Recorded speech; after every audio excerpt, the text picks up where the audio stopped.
Mister மணி mister மணி நீங்கள் பேசுகிற நான் பார்த்தேன் உங்கள் வீடியோவில்.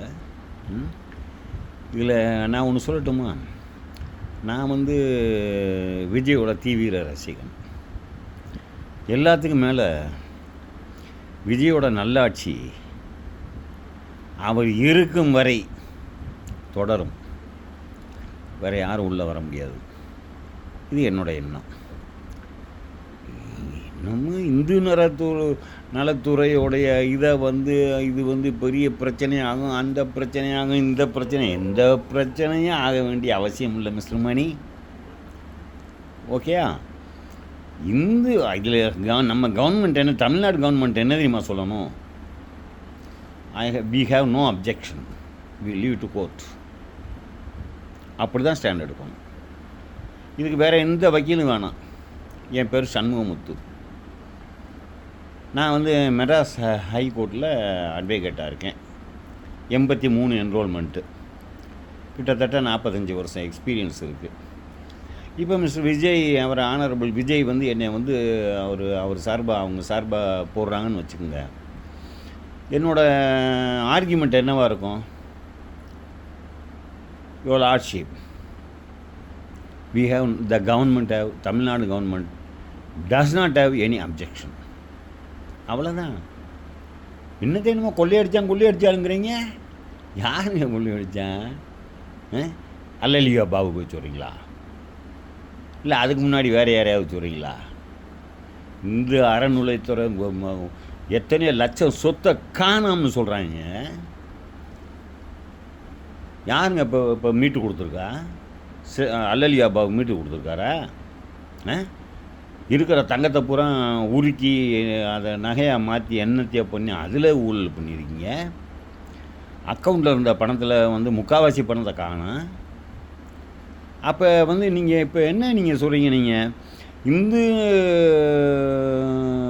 கோவில்களுடைய சொத்துக்கள், காசுகள், பணங்கள் எல்லாத்தையும் அல்லலியா பாபு தான் கொள்ளையடிக்கணும். அதான் உங்கள் கருத்தா? ஏன் நாங்கள் கொள்ளையடிக்கிறோம்? நாங்கள் கொஞ்சம் கொள்ளையடிச்சுக்கிறோமே. நாங்களாம் ஹிந்து தானே. நாங்கள் கொள்ளையடித்தேன்னா ஏன் அவர் மட்டும்தான் அடிக்கணுமா? பதில் சொல்லுங்கள். இதில் அவருக்கு என்ன பிரச்சனை ஆகிற போகுது? ஆனரபிள் சிஎம்ஜிக்கு என்ன பிரச்சனை ஆகிற போகுது? ஒரு பிரச்சனையும் ஆகாது. Honourable CM he has to fix an advocate, and the advocate has to represent the court. We have no objection, and that's all. இல்லை இந்த அறநிலையத்துறை சட்டமா என்ன? HRNC ஆக்டு உன்னை ஆடிட்டராக மட்டும் வேலை செய்யுன்னு சொல்லியிருக்கு. கணக்கு வழக்க சரி பார்த்துக்கன்னு சொல்லியிருக்கு. மற்றபடி நீ ட்ரஸ்டீஸை அப்பாயின்ட் பண்ணணும். அந்தந்த ட்ரஸ்டீஸ் தான் அதை மேனேஜ் பண்ணுவாங்க அப்படின்னு சொல்லியிருக்கு. நீங்கள் என்ன பண்ணுறீங்க? ஒரு ஈவோவை போட்டுக்கிட்டீங்க. ஈவோ தான் எல்லாமே. அவர் தான் அறங்காவலர், அவர் தான் அதுக்கு மினிஸ்டரு, அவர் தான் எல்லாம் கொள்ளையடிச்சுக்குவார். அவர் மட்டும் வீட்டுக்கு கொண்டு போய்க்குவார். ஸ்டாலின் வரைக்கும் பங்கு கொடுத்துடுவார். ஏங்க இதை நான் கேட்குறேன். எங்கள் கோயில் அர்ச்சகர், அதில் இந்த செக்யூரிட்டி இருக்கானே அந்த ஆளுங்க, இந்த பண்டாரம், அந்த எடுபடி வேலை பார்க்குற ஆளுங்க, போக்குவரத்து, அதை கூட்டி அந்த கோவிலை கூட்டி சுத்தம் பண்ணி வைக்கிறாங்களே அந்த பொம்பளைங்க, பாவப்பட்ட பொம்பளைங்க, அவங்க நாங்கள் கொள்ளையடிச்சிட்டு போகிறோமே. உங்களுக்கு என்ன? உங்கள் எண்ணத்தில் என்னென்னா சேகர் பாபு மட்டும்தான் கொள்ளையடிக்கணுமா? என்ன சார் பேசுகிறீங்க? நீங்கள் ரொம்ப தப்பாக நடக்கிறீங்க mister Mani. You are a very very honourable and honest press. ஆனால் இந்த விஷயத்தில் நீங்கள் பேசுகிற பேச்சு இருக்குது பாருங்கள், எனக்கு ஒரு டவுட் இருக்குது. உங்களுக்கு இதில் ஏதோ கமிஷன் கிடைக்குதோ? அப்படி இல்லை அப்படின்னா இப்போ நான் கேட்குற கேள்விக்கு மட்டும் நீங்கள் பதில் சொல்லுங்கள். ஹெச்ஆர்என்சி ஆக்ட் இது வரைக்கும் அதுக்கு என்ன வேலை அந்த ஆக்ட் சொல்லுதோ அதை தான் செஞ்சுருக்காங்களா? அதே செஞ்சுருக்காங்க அவங்க. அதை தவிர கொள்ளை அடிக்கிற மொத்த வேலையும் செஞ்சுருக்காங்க. நீங்கள் வேணால் இப்போ அல்லலியா பாபு, இது வரைக்கும் அல்லலியா பாபு தான் இருந்திருக்காரு. இப்போத்தான் புதுசாக ரமேஷ்னு அவர் நம்ம ஸ்ரீரங்கத்துக்கார் வந்திருக்கிறாரு. அவர் இனிமேல் தான் உள்ளே வர போகிறாரு. அவருக்கு ஒன்றும் தெரியாது. அல்லலியா பாபுக்கிட்ட வந்து கணக்கு வழக்கெல்லாம் என்கிட்ட ஒப்படைங்க. இங்கே வாங்க, இவ்வளோ வருமானம் வந்திருக்கு, இவ்வளோ செலவு வந்திருக்கு, இது தாங்க இப்படி தாங்க இத்தனை லட்சம் ஏக்கர் வந்து அதுக்கு சொத்து இருக்குங்க, அது இருக்குங்க, இது இருக்குங்க, எல்லாமே இன்றைக்கி வரைக்கும் பர்ஃபெக்டாக இருக்குங்கன்னு உங்களால் சொல்ல முடியுமா மிஸ்டர் மணி? சொல்ல முடியுமா? அப்போ நீங்கள் என்ன நினைக்கிறீங்க? எவனோ ஒருத்தன் வருவானா, பூரா கொள்ளை அடிப்பானா, அவன் அதுக்கு ஒரு டிபார்ட்மெண்ட் வச்சுக்குவானா, அதுக்கு இஓவிலேருந்து ஓஏவுக்கு கார் கொடுப்பீங்களோ? ஓஏவுக்கு ஒரு காரு, இஓவுக்கு ஒரு காரு, எல்லாத்துக்கும் காரான். ஆனால் பாவம் அங்கே போய் அந்த கருவறைக்குள்ளே நின்று அந்த வெக்கையில் நின்று அர்ச்சனை பண்ணுறேன். அவன் இவனுக்கெல்லாம் 100 ரூபா சம்பளமா, 200 ரூபா சம்பளமா? அவன் அந்த கோயில் பிரசாதத்தை சாப்பிட்டுக்கிட்டு தான் உயிர் வாழணுமா? என்ன மிஸ்டர் மணி பேசுகிறீங்க? Mani your wrong. இனிமேல் you are not trustworthy. இந்த ஒரே ஒரு இன்டர்வியூவில் I could understand mister Mani, you are not trustworthy. அப்போ இதுவரை நீங்கள் சொன்ன மாதிரி பிரிட்டிஷ்காரன் காலத்திலே ஹெச்ஆர்என்சி கொண்டு வந்துட்டான். அது தொடர்ந்து வந்துட்டுருக்கு. எவனவனா வந்தான். அப்புறம் வந்து பூரா என்ன 50-60 வருஷம் அந்த திராவிட முன்னேற்ற கழகம், கண்ணேற்ற கழகம், பொன்னேற்ற கழகம் எல்லாமே ஆட்சி. அவங்க வந்து ஹெச்ஆர்என்சி அவங்களெல்லாம் கொள்ளையடிச்சிட்டு போயிடலாமா? ஏங்க அந்த ஒரு அர்ச்சையர் கொஞ்சம் கொள்ளையடிச்சிக்கூடாதா? ஒரு தயவு பண்ணக்கூடாதா? இந்த கேஸை கோர்ட்டு கொண்டு வந்து நம்ம 2 பேரும் இதையே பேசுவோமே. ஜட்ஜிட்ட நானும் கேட்குறேன், என்ன ஜட்ஜு அவர் மட்டும்தான் கொள்ளையடிக்கலாமா? அவர் லட்சம் கோடியில் அடிச்சுக்கிட்டு இருக்காரு ஹெச்ஆர்என்சியில். எனக்கு அவ்வளவெல்லாம் வேணாம். சில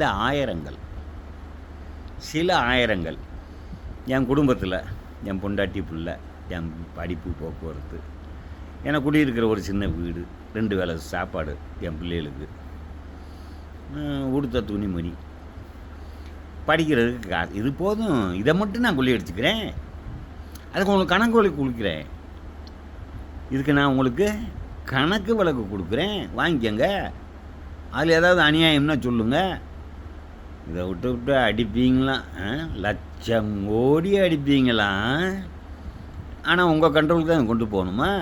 இதுக்கு ஒரு வக்கீலை வேறு வச்சு ஆஜராகி வாதாடுவாங்களா mister Mani? No mister Mani, I don't know who you are, but I say, I tell you one thing, Sivan சொத்து குலநாசம்.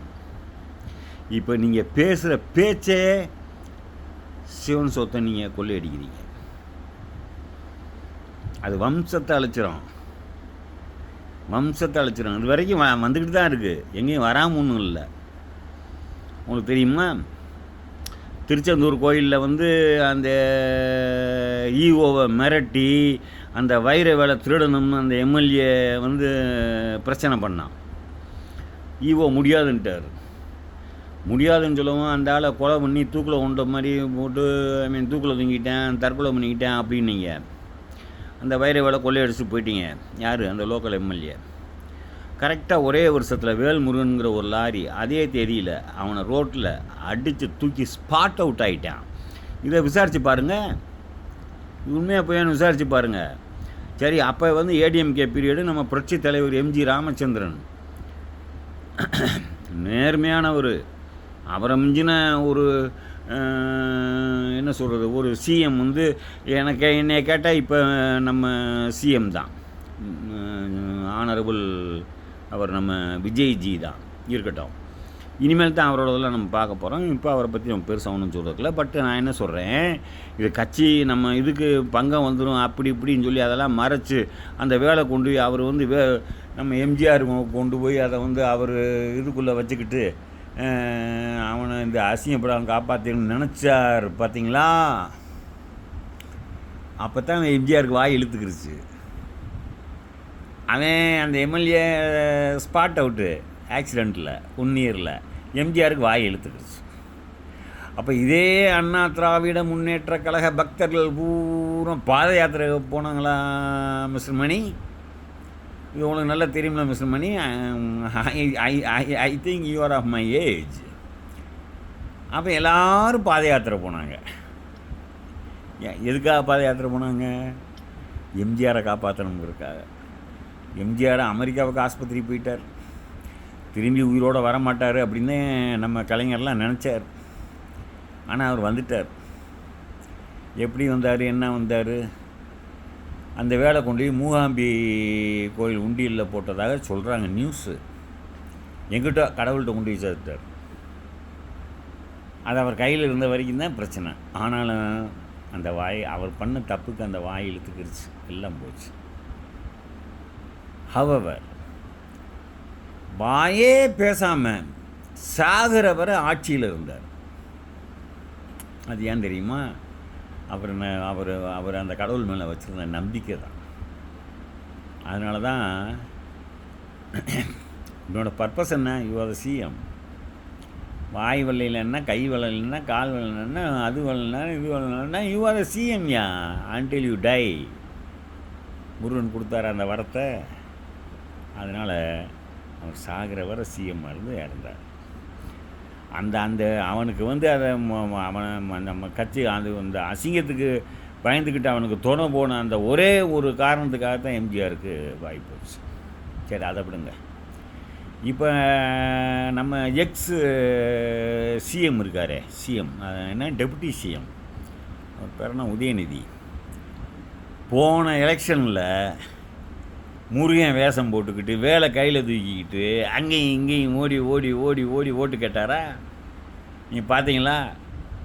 நீங்கள் யார் பத்திரிக்கையாளர் தானே, பார்த்துருப்பீங்களா? கட்டாயம். நான் பாமறேன், நான் 1-2 வீடியோ பார்த்தேன். ஆனால் நீங்கள் எல்லாத்தையும் பார்த்துருப்பீங்கள்ல. ஓடி ஓடி ஓடி ஓடி கேட்டாரா? வேலை தூக்கிட்டு ஆடிக்கிட்டே ஓடுனாரா? சிஎம் வந்தாரா அவங்க அப்பா? இவர் டெபுட்டி சிஎம் வந்தாரா? ஓகே ஆச்சா? இந்த தடவை என்னாச்சு?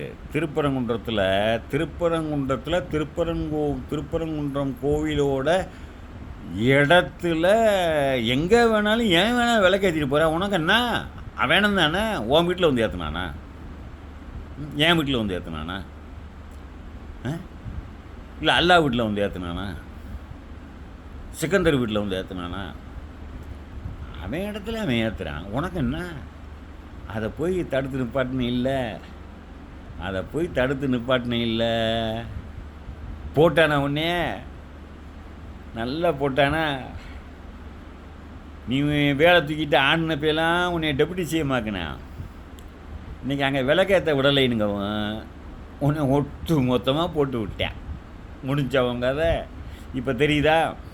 தெய்வம் நின்று கொள்ளும். அதெல்லாம் வேறு யூகத்தில், இது கலியுகம். இந்த கலியுகத்தில் தெய்வம் இருக்க சுட சுட கொடுக்கும், சுட சுட சுட சுட சுட கொடுக்கும்.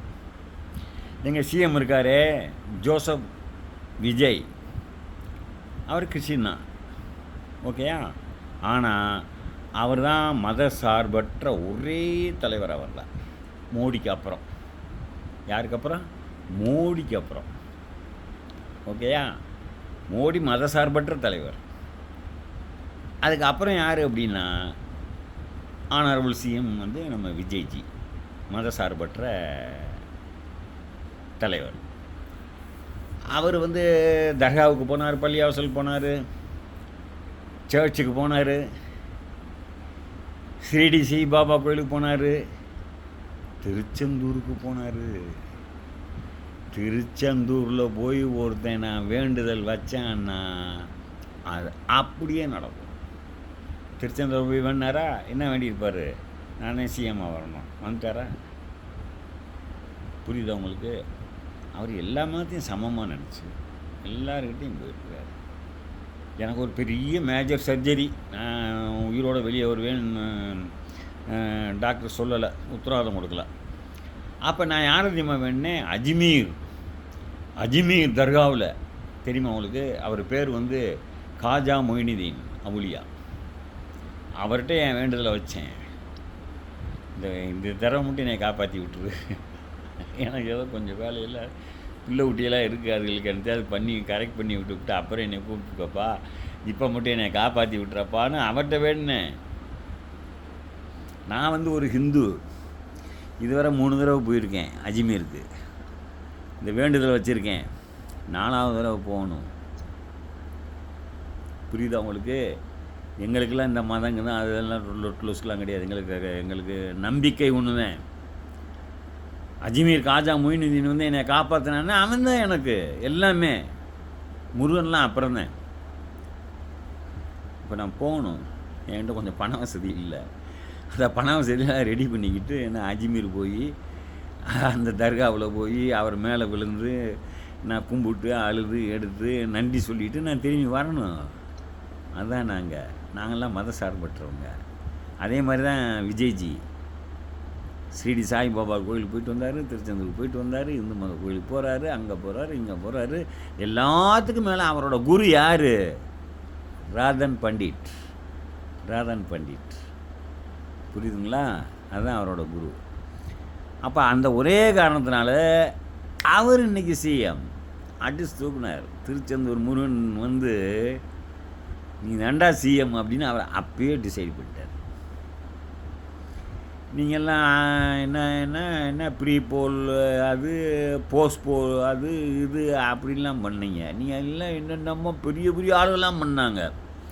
ஆனால் பெரிய வேடிக்கை என்ன தெரியுமா, மிஸ்டர் ரவி, அவர் ஐபிஎஸ் ரிட்டையர்டு, அவர் ஒரு கருத்து கணிப்பை போட்டார்.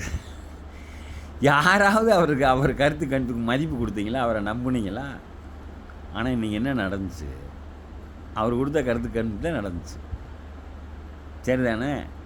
எல்லாத்துக்கும் மேலே நம்ம mister Varadarajan, wonderful man, knowledgeable man, very very intelligent man. Mister Varadarajan police ஆஃபீஸராக இருந்து இப்போ ரிட்டையர் ஆகிட்டு இப்போ என்ன நேதாஜி அப்படின்னு வச்சு நடத்திக்கிட்டு இருக்கார் இல்லைங்களா? அவரை மிஞ்சின ஆள் உலகத்தில் நம்ம இந்த இதில் எவனும் கிடையாது. இன்னமும் சொல்கிறேன், எங்கள் சிஎம் வந்து உண்மையாகவே அவரோட அட்வைஸை மட்டும் எடுத்துக்கிட்டால் போதும். அவர் என்ன சொல்கிறாரோ அதுபடி செஞ்சுக்கிட்டு வந்தாலே போதும், அவர் எங்கேயோ போயிடுவார். He spar with mister Ratan Pandit ஒரு பேப்பரில் பார்த்துட்டே சொல்லிடுவார், ஐயா நீ தான் சிஎம்னு. ஆனால் மிஸ்டர் வரதராஜன் வந்து நிறைய ஸ்டடி அது இதெல்லாம் பற்றி என்னமோலாம் சொல்கிறாரு, என்னமோ என்ன லாகிரகம் என்னமோ, எனக்கெல்லாம் அந்த வார்த்தைலாம் புரியல. அவரும் சொல்லிட்டார் விஜய் தான் வருவார்னு சொல்லிட்டார். விஜய் வந்துட்டார். ஓகேங்களா? புரியுதுங்களா? அதனால் இந்த இந்து அறநிலையத்துறை அப்படிங்கிறது இருக்கவே கூடாது. சரி, அந்த சட்டமே வந்து நீ ஆடித்தானே பண்ணணும். உண்டியலில் இவ்வளோ ரூபா வந்துருக்கு, 100 ரூபா வந்திருக்கு, நீ என்ன செலவழிச்ச கணக்கு கொடு, அதுதானே கேட்கணும். மற்றபடி அதுக்கு அறங்காவலர் குழு அமைக்கணும், அவங்க தான் அதை நிர்வாகம் பண்ணணும், அவங்க தான் எல்லாம் பண்ணணும் வைக்கணும்லாம் தானே அந்த சட்டம் சொல்லுது. அந்த சட்டத்தை என்ன பண்ணீங்க நீங்கள்? எல்லா கோயிலையும் ஓனர் ஆகிக்கிட்டீங்க,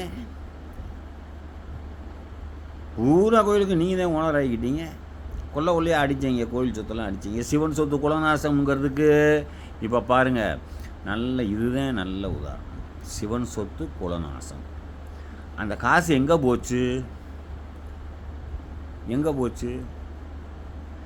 எல்லா காசும் நேருஜி அடிச்சிருக்காரு, அவர் அடிச்சிருக்காரு, இவர் அடிச்சிருக்காரு, நம்ம என்ன பாபு சேகர் பாபு அடிச்சிருக்காரு, செந்தில் பாலாஜி அடிச்சிருக்காரு. இந்த காசு மொத்தமும் எங்கே சார் போச்சு? இப்போ இந்த போலீஸ் இப்போ வந்து எஃப்ஐஆரை போட்டு எல்லாரையும் விசாரிக்கிற மாதிரி பாவம் சவுக்கு சங்கரை போட்டு கையை காலை உடச்சி உள்ளே கொண்டு போட்டிங்கல்ல, அப்படி உங்களை 4 கையை காலை உடச்சா சொல்லிடுவீங்கள இந்த காசு எங்கே போச்சுன்னு சொல்லித்தானே ஆகணும். அதனால் இந்த காசு எங்கே போச்சோ சிவன் சொத்து குலநாசம், செத்துருவீங்க. கடவுள் எவனையும் விட மாட்டான். என்ன, கடைசியாக நீங்கள் சாகுறப்ப உங்கள் மேலே இருக்க வேட்டியை கூட அவுத்துக்கிட்டு விட்டுருக்கேன். அந்த வெட்டியான் வெறும் அம்மனமாக எப்படி பிறந்தீங்களோ அப்படி மட்டும்தான் இருப்பீங்க. பிறக்கிறப்ப எப்படி இருந்தீங்க அப்படி தான் இருப்பீங்க. என்ன வேணும் ஒரு மனுஷனுக்கு? 3 வேளை சாப்பாடு, குடியிருக்க நல்ல வசதியான வீடு, உடுத்துறதுக்கு நல்ல துணி. இதுக்கு மேலே வேறு என்ன வேணும்? லட்சம் கோடி அடிக்கிறீங்க. 12 லட்சம் கோடியாயா? யோ, என்னையா அது? சரி, இது 12 லட்சம் கோடின்னு வச்சுக்குவோம்.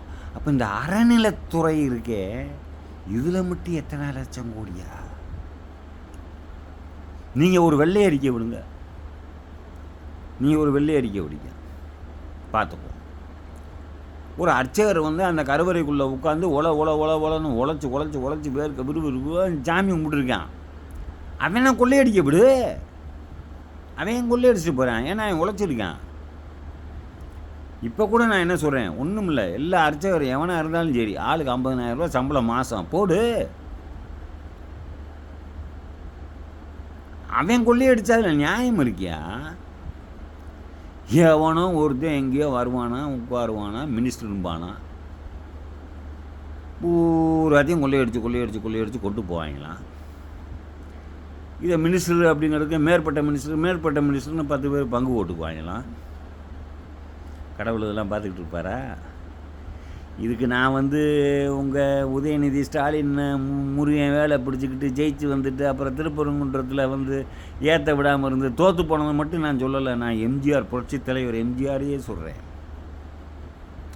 தர்மம் கலை காக்கும்னா நம்ம கர்ணன் இருந்தானே, இந்த கர்ணனோட மறு அவதாரம் தான் நம்ம புரட்சி தலைவர் எம்ஜிஆர். அவர் பண்ண தர்மம் தான் அவரை அன்னைக்கு காப்பாற்றுச்சு. இல்லைன்னா அதுவும் கைவிட்டுரும். அதனால் மிஸ்டர் மணி, இந்த விஷயத்தில் நீங்கள் தலையிடாதீங்க. இதில் தமிழ்நாடு கவர்மெண்ட் அட்வொகேட்டே வைக்கக்கூடாது. ஒரு அட்வொகேட்டை வச்சு நேர்லேயே போகலாம். அட்வொகேட் வைக்கணுங்க அவசியம் இல்லை. ஏன் சிஎம்ஏ நேர்லேயே அப்பியர் ஆகட்டுமே, சொல்லட்டுமே, my lord, we don't have any objection. சரி, இல்லை அவருக்கு டைம் இருக்காது, அவர் பெரிய சிஎம், இதுக்கெல்லாம் அங்கே போக முடியாது. என்னை அனுப்புங்கய்யா, வேறு யார் வேணாம், எனக்கு ஃபீஸே கொடுக்க வேணாம், செலவுக்கும் கொடுக்க வேணாம், நான் இங்கே சாந்தமில் குடியிருக்கேன் என்ன அப்படின்னு என் காரை எடுத்தேன்னா 100 ரூபாய்க்கு பெட்ரோல் போட்டால் போட்டுக்கு போயிடுவேன். நான் போய் சொல்கிறேன், I am representing Tamil Nadu government. Okay, we don't have any objection. We will leave to court. We will obey by any order passed by this honorable court. அவ்வளோதாயா. இதுக்கு என்னமோ அந்த வக்கீலை வைக்கணுங்கிற, இந்த வக்கீலை வைக்கணுங்கிற, எந்த வக்கீலை போய் எதுக்கு வைக்கணும்? ஒரு வக்கீலையும் யாரும் வைக்க வேணாம், ஹெச்ஆர்என்சியும் வர வேணாம். யார்கிட்ட ஒப்படைக்கிறது? அடாடாடாடாடா, ஒப்படைக்கிறதுக்கு அல்லலியா பாபு இல்லைன்னா வேறு ஆளே இல்லையா? அல்லலியா பாபு இல்லைன்னா ஐயோ, நம்ம ஜனத்தொகையில் எங்கள் ஹிந்து மதம் 85% இருக்குது. நாங்கள் ஹிந்து யாருன்னா 100க்கு 85-90% நாங்கள் தான் இருக்கோம். இந்த 100க்கு 90 அப்படின்னா உங்கள் தமிழ்நாட்டில் எத்தனை பேர் இருக்கீங்க? 7 கோடி பேரா? 7 கோடி பேர் 100க்கு 90ன்னா 7 கோடி பேருக்கு எத்தனை பேர் இருப்பான்? அதில் நல்ல ஆளாக பார்த்து அங்கங்கே போடுங்கய்யா. நீங்கள் எந்த ஆளை போட்டாலும் எவனை போட்டாலும் நல்லவனோ கெட்டவனோ காசில் கை வச்சிங்கன்னா குடும்பத்தை காலி பண்ணி விடுவேன். எங்கள் கடவுள் தெரியுமா உங்களுக்கு? நாங்களாம் மூட நம்பிக்கை. இந்த கதையெல்லாம் இங்கே வேணாம். எங்கள் கடவுளை வந்து எங்கள் ஆனரபிள் சிஎம் வந்து போய் நான் சிஎம் ஆகணுன்னாரு. சிஎம் ஆக்கி விட்டேன். அதுதான் என் கடவுள். ஆனால் அவன் சொத்துல நீங்கள் கை வைக்கணும்னு நினச்சிங்க, கொன்றுவேன். அதுக்கு துணை போகிற ஆள் இல்லை. இப்போ மிஸ்டர் மணி நீங்களும் ஒரு ஆள், கவனமாக இருந்துக்குங்க. உங்களுக்கு பிள்ளை குட்டியெல்லாம் இருக்கலாம், பேரன் பேத்தியெல்லாம் இருக்கலாம். இது அப்படியே you know it will be transferred, it will be transmitted. எங்கேயோ போய் கை வைக்கும். அதனால் இந்த வேலையை நீங்கள் பண்ணாதீங்க மிஸ்டர் மணி. உங்களுக்கு தேவையில்லாத வேலை. உங்கள் டாப்பிக்கை வந்து நாளைக்கு என்ன செய்கிறீங்க நீங்கள், நான் பேசுனதுக்கு வருத்தம் தெரிவிக்கிறேன் அப்படின்னு அதை முடிச்சுக்கோங்க. அதுதான் உங்களுக்கு நல்லது. Bye, good night.